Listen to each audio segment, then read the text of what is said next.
طنجة العالية عروسة الشمال.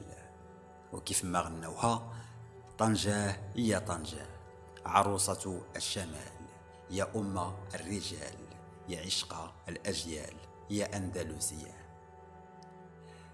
مدينة طنجة تأسست سنة 1320 قبل الميلاد، وهي واحد المدينة اللي كتجذب السياح بسحرها وجمال الطبيعة ديالها.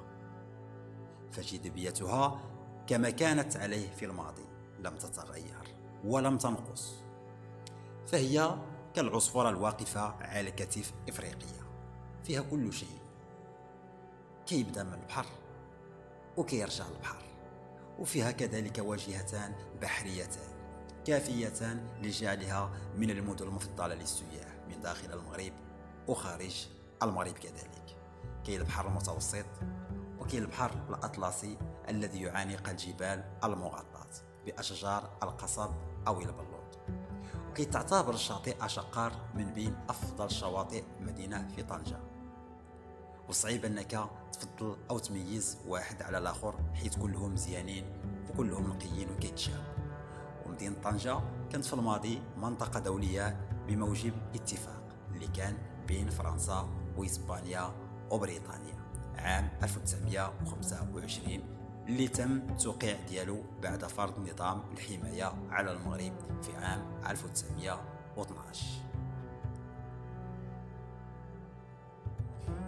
طنجة هي طنجة عروسة الشمال، يا أم الرجال، يا عشق الأجيال، يا أندلسية.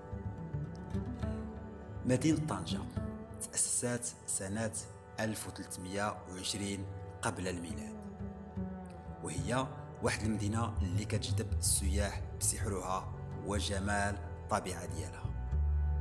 فجاذبيتها كما كانت عليه في الماضي لم تتغير ولم تنقص، فهي كالعصفورة الواقفة على كتف إفريقيا، فيها كل شيء، كيبدا من البحر وكيرجع للبحر، وفيها كذلك واجهتان بحريتان كافيتان لجعلها من المدن المفضلة للسياح من داخل المغرب وخارج المغرب كذلك.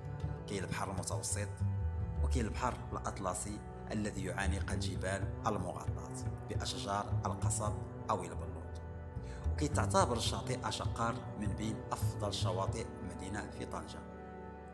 وصعيب أنك تفضل أو تميز واحد على الآخر، حيث كلهم مزيانين وكلهم نقيين وكيتشابهوا.